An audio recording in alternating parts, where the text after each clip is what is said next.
ये formula important है but इसका यूज़ केवल तभी होगा जब क्वेश्चन में रेट की बात हो कि ये जो स्पेशल JH टाइम है आप इन्हें याद करें। इनका यूज़ क्वेश्चंस में कैसे होगा, मतलब ये जो 20 से 5 होने का समय है ये उसका 2t½ में होगा।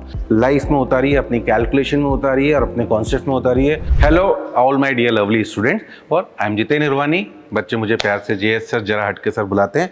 तो बच्चों, जो हमारी एक इंपॉर्टेंट सीरीज चल रही है जिसमें हम लोग एक पर्टिकुलर टॉपिक के सब टॉपिक्स को आपको समझा रहे हैं कि उनके क्वेश्चंस को आप किस तरह से इजीली सॉल्व कर सकते हैं, उसी में अब मैं अपना टॉपिक ले रहा हूँ केमिकल काइनेटिक्स का फर्स्ट ऑर्डर काइनेटिक्स।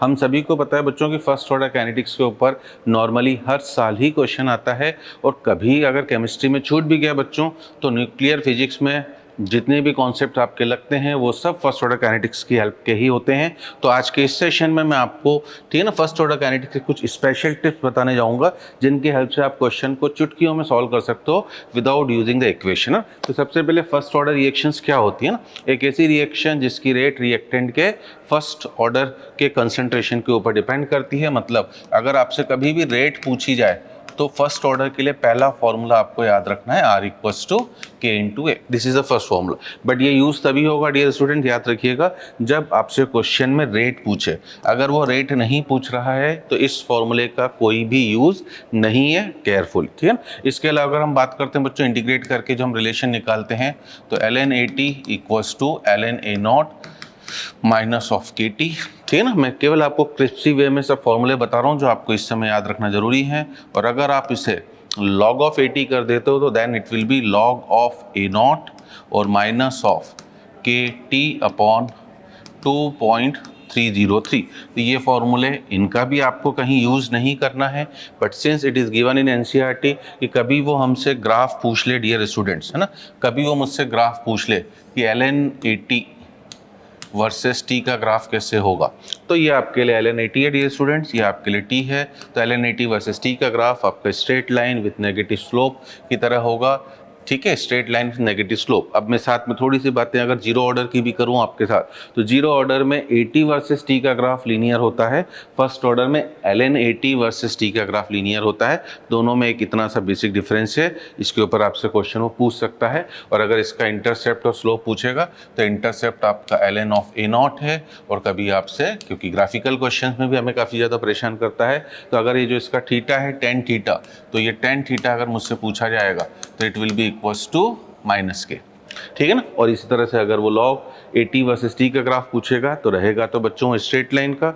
इंटरसेप्ट बस उसका log A0 हो जाएगा, और स्लोप जो उसका होगा वो -K/2.303। तो आई होप इतना हम सभी कर लेंगे ना। अब अगर मैं आगे की कहानियों की बात करूं बच्चों, तो हमारे लिए जो न्यूमेरिकली हमेशा फॉर्मूला यूज होता है फर्स्ट ऑर्डर काइनेटिक्स का, that is K=1/T ln of A0/AT, जो मुझे लगता है ना गांव के बच्चों को बिल्कुल याद रहता है।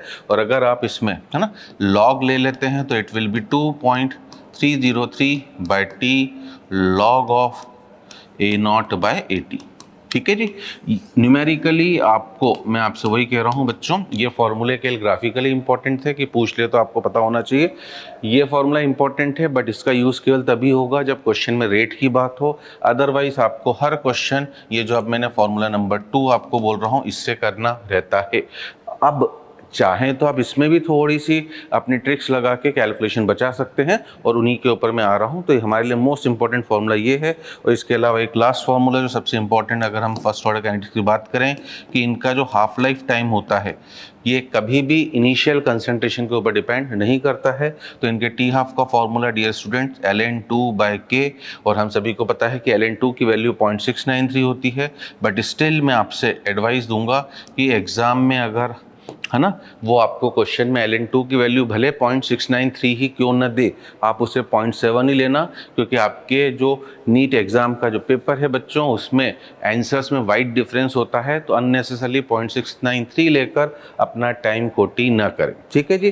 तो ये कुछ बेसिक फॉर्मूलेस हैं बच्चों जिनकी हेल्प से, और इंपॉर्टेंट चीज़ें हमें पता होना चाहिए, ठीक है ना, कि फर्स्ट ऑर्डर रिएक्शन की जो रेट कांस्टेंट की यूनिट होती है उसमें कंसंट्रेशन की कोई टर्म नहीं आती है, टाइम इनवर्स होता है। कभी कभी थ्योरेटिकल क्वेश्चन क्वेश्चन भी आपसे इस तरीके से पूछ सकता है। इसके अलावा बच्चों कि जीरो ऑर्डर रिएक्शन में तो रिएक्टेंट का कंसंट्रेशन लीनियरली डिक्रीज करता है टाइम के साथ, but in first order reaction जो रिएक्टेंट का कंसंट्रेशन है वो एक्सपोनेंशियली डिक्रीज करता है। AT बराबर A0 e⁻⁻KT, है ना। तो ये फॉर्मूले जो मैंने अलग से लिखे हैं बच्चों, ये केवल आपको ध्यान होना जरूरी है।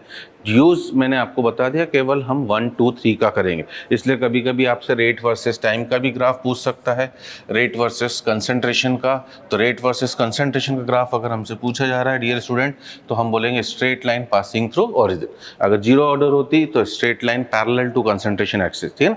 और टी हाफ, है ना, अगर T half versus initial concentration का ग्राफ पूछेगा डियर स्टूडेंट, तो फर्स्ट ऑर्डर है तो graph straight line parallel to initial concentration axis, क्योंकि इनका टी हाफ इनिशियल कंसंट्रेशन के ऊपर डिपेंड नहीं करता है। बट अगर ये जीरो ऑर्डर होती तो straight line passing through origin होता, क्योंकि जीरो ऑर्डर का टी हाफ जो होता है डियर स्टूडेंट A0/2K, है ना। तो हम भले बात फर्स्ट ऑर्डर की कर रहे हैं, बट हम साथ में जीरो ऑर्डर को भी रिवाइज कर रहे हैं, ताकि वो आपसे अगर कभी मिक्स क्वेश्चन दे रहा है तो आप जल्दी काम कर सकें, ठीक है ना।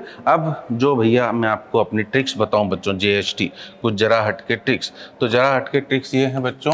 सबसे पहले आपको जो मैं कुछ टाइम बताने जा रहा हूं, आप उन्हें डेफिनेटली याद करके जाएं, है ना, ठीक है। अगर 50% को कंप्लीट होने में लगने वाला समय टी हाफ है, तो 75% ऑफ द रिएक्शन आपकी कंप्लीट 2T हाफ में होती है ना। 87.5% पूछे कभी तो बच्चों ये 3T हाफ में कंप्लीट होती है ना। मैं ऐसे खूब सारे इनफाइनाइट टाइम्स बना सकता हूँ, बट मैं इनफाइनाइट नहीं बता रहा हूँ। मैं केवल 6-7 टाइम आपको वो बता रहा हूँ बच्चों, जिनकी ज़रूरत सबसे ज़्यादा होती है क्वेश्चंस में, ठीक है ना। ठीक है, अब अगर आपसे 93.75% पूछे, इन्हें आप, ठीक है ना, न्यूक्लियर फिजिक्स मतलब फिजिक्स में भी लगा सकते हो, और आपको एक क्वेश्चन गारंटेड मिलना ही मिलना है इस टॉपिक से, केमिस्ट्री में मिले या फिजिक्स में मिले, और इन सब शॉर्टकट्स को आप बड़ी आसानी से लगा सकते हैं ना। ठीक है जी। अब अगर 90% पूछ ले तो ऑब्वियसली 90% इन दोनों के बीच में होगा, that will be 10/3 times of T half. अगर वो 99% पूछेगा डियर स्टूडेंट, तो 20/3 टी हाफ, ठीक है नी। अगर वो 99.6% पूछेगा डियर स्टूडेंट, तो इट इज 8T हाफ। अब ये जेई में पूछा गया है, तो कभी भी आपसे नीट में ही पूछ सकता है। और अगर वो 99.9, ये आपका NCERT बुक में गिवन भी है ना, क्वेश्चन के इन टेक्स्ट क्वेश्चन के फॉर्म में, कि show that for a first order reaction time required to complete 99.9% of the reaction is 10T half. तो मैं आप सभी से रिक्वेस्ट करूंगा कि ये जो स्पेशल JH टाइम है, आप इन्हें याद करें। इनका यूज़ क्वेश्चंस में कैसे होगा, अब मैं आपको कुछ क्वेश्चंस में आइडिया दे रहा हूं, है ना। तो हमने कुछ क्वेश्चन जो प्रीवियस ईयर में आए हुए हैं, जैसे, है ना, क्वेश्चंस तो खूब सारे थे बच्चों, बट एक सेशन को क्रिस्पी बनाने के लिए आपको केवल मैं उन क्वेश्चंस को ले रहा हूं जिनकी हेल्प से आप, अब इनकी हेल्प से बाकी क्वेश्चंस भी करेंगे फर्स्ट ऑर्डर के, चाहे आप न्यूक्लियर फिजिक्स से करें, चाहे केमिस्ट्री के ही और क्वेश्चंस करें, यू विल सी कि इन सभी शॉर्ट ट्रिक्स को हम बड़ी आसानी से लगा सकते हैं ना। तो rate of A first order reaction इतनी है, इतने मोलर कंसंट्रेशन, तो हाफ लाइफ बताओ। अब रेट की बात हो गई, यही मैं समझा रहा हूँ, ठीक है ना। आपको मुझे कैलकुलेशंस भी समझानी है बच्चों, जो आप लेंदी करते हो। फॉर्मूला लिख के समय खोटी ना करें, ये हो गई आपका रेट। अभी हमने क्या बोला, आर रेट की जब भी बात होगी, R = K × A, तो K यहाँ पर मिसिंग है, इंटू A इज 0.5। 0.5 से ये करोगे 3 × 10⁻²। अब उसने सीधे सीधे आपसे टी हाफ पूछा है। टी हाफ क्या था बच्चों, ln2/K। अभी मैंने बोला था आपसे ln2 को 0.7 ले लो, और K है 3 × 10⁻²। नीचे से 10⁻² ऊपर गया तो 100 हुआ, 0.7 × 100 70, और 70 को 3 से डिवाइड करोगे, आपका आंसर इमीडिएटली 23.1 मिनट्स हो जाएगा। ठीक है जी, बढ़े आगे। चलिए अगला क्वेश्चन क्या बोल रहा है। In a first order reaction, if K is the rate constant and initial concentration of the reactant is 0.5 molar, then the half life, है ना। आप कैसे परेशान कर रहा है। फर्स्ट ऑर्डर रिएक्शन की टी हाफ कभी भी इनिशियल कंसंट्रेशन के ऊपर डिपेंड नहीं करती है, उसका तो सीधा सीधा फॉर्मूला ln2/K होता है। तो आपका सीधे सीधे आंसर क्या हो गया बच्चों, 1। ठीक है ना, ये कंफ्यूज करने के लिए दे रहा है बच्चों आपको, ठीक है ना, कि 0.5 को कोई ना कोई यूज कर ले, तो इसलिए ध्यान रखिएगा, ठीक है। चलिए, first order reaction is a specific reaction rate of 10⁻², that is ये K की वैल्यू है ना। How much time will it take for 20 gram reaction to reduce to 5 gram. अब ये चीज़ स्पेशल देखो, इसकी ट्रिक क्या है। जब भी आपको इनिशियल और फाइनल कंसंट्रेशन दे, यहाँ पर बच्चा हमेशा K = है ना 2.303/T log A0/AT लगाता है, मैं कभी नहीं लगाता हूँ बच्चों। आपको फर्स्ट ऑर्डर की प्रॉपर्टी को समझना है। 20 था तो 20 का आधा कितना, 10, तो पहले टी हाफ में हो गया, और 10 का आधा कितना बच्चों 5, तो दूसरे टी हाफ में हो जाएगा। मतलब ये जो 20 से 5 होने का समय है ये उसका 2 टी हाफ में होगा। मतलब इनडायरेक्टली मुझे बस इस क्वेश्चन में भी टी हाफ निकालना है और उसे 2 से मल्टीप्लाई कर देना है, कहानी खत्म।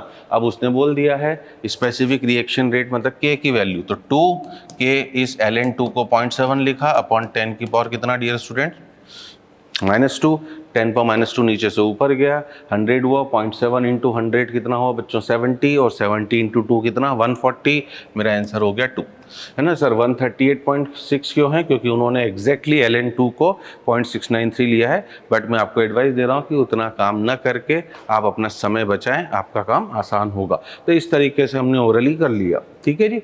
इन सब ट्रिक्स को आप प्लीज़ अप्लाई करिए ताकि आपके क्वेश्चन जल्दी हों, ठीक है। If the rate constant for a first order reaction is K, time required for the completion of 99% of the reaction is given by, है ना। अब अभी मैंने आपसे बोला हमें सॉल्व करने की ज़रूरत ही नहीं है, क्या बोला था 99% को कंप्लीट होने में जो टाइम लगता है बच्चों वो 20/3 times of T half, agreed. और 20/3 टी हाफ को क्या लिख दें ln2/k, मतलब के आना चाहिए नीचे, सभी में नीचे है। 20 इंटू 0.7 कितना हुआ बच्चों 14, 14/3 मतलब 5 से थोड़ा सा कम 4 पॉइंट समथिंग, सीधे सीधे आंसर कौन सा हो गया बच्चों 4 1। तो अगर ये मुझे याद है बच्चों तो एग्जाम में मैं अपना समय बचाकर इन चीज़ों को काफ़ी फास्ट कर सकता हूँ, है ना। अगला देखिए वापस, rate constant for the first order reaction is इतना, तो टाइम रिक्वायर्ड टू रिड्यूस 2 ग्राम से 0.2 ग्राम, है ना। अब इसमें भैया 2 से 0.2 ये आधे से लिंक नहीं है, क्योंकि 2 का आधा होगा 1, 1 का आधा होगा 0.5, 0.5 का आधा होगा 0.25। तो थोड़ा सा दिमाग लगाओ बच्चों, ये 2 है और ये 0.2 है, तो 2 का 10% होता है 0.2, मतलब 10% बचा है। दैट मीन रिएक्शन कंप्लीट हो गई कितने परसेंट 90%। और जस्ट नाउ मैंने क्या बोला था 90% को कंप्लीट होने में जो टाइम लगता है वो 10/3 टाइम्स ऑफ टी हाफ लगता है। और टी हाफ कैसे निकालेंगे ln2 को भी मैंने log 2 करा, क्यों करा, क्योंकि 4.606 दिया है, तो 2.303 log 2 की वैल्यू 0.3, नीचे 4.606 डियर स्टूडेंट्स इंटू 10 की पावर -3, है ना। 3 से ये हो गया 0.1, ठीक है जी। 10 इंटू 0.1 हो गया 1, ये हो गया 2, 10 पर -3 नीचे से ऊपर गया 1000, 1000/2 कितना होता है डियर स्टूडेंट 500। क्वेश्चन चुटकियों में सॉल्व। तो ये ट्रिक्स को आपको समझना है, फिजिक्स में लगाइए, भले मैं ये नहीं कह रहा हूँ केमिस्ट्री में ही लगाइए हो, ठीक है ना, क्योंकि 2022 में फर्स्ट ऑर्डर के ऊपर क्वेश्चन आ चुके हैं नीट में बच्चों, तो हो सकता है इस बार फिजिक्स में आए, ठीक है ना। लास्ट क्वेश्चन मैंने 2022 का ही लिया है, एक न्यूमेरिकल क्वेश्चन था, एक ग्राफिकल लिया है कि उसने y वर्सेस x ग्राफ बोल दिया स्ट्रेट लाइन। तुरंत मेरे माइंड में चलना चाहिए जीरो ऑर्डर, है ना, क्योंकि यहाँ पर बात हो रही है जीरो ऑर्डर और ये, तो जीरो ऑर्डर के लिए स्ट्रेट लाइन का ग्राफ रेट वर्सेस कंसंट्रेशन का होता है, तो जीरो ऑर्डर के लिए कंसंट्रेशन और रेट वर्सेस कंसंट्रेशन होना चाहिए, जो मुझे ऑप्शन 3 में दिख रही है। और फर्स्ट ऑर्डर के लिए टी हाफ और कंसंट्रेशन होता है, तुरंत मेरा ऑप्शन हो जाएगा डियर स्टूडेंट कौन सा वाला 3 वाला। तो I hope you like this session. In tricks को अपने लाइफ में उतारिए, अपनी कैलकुलेशन में उतारिए और अपने कॉन्सेप्ट में उतारिए। आपका डेफिनेटली एक क्वेश्चन आपका मिलेगा और आप अपना समय बचाकर आगे बढ़ सकते हैं। मिलते हैं बच्चों नेक्स्ट सेशन में, तब तक के लिए बाय बाय।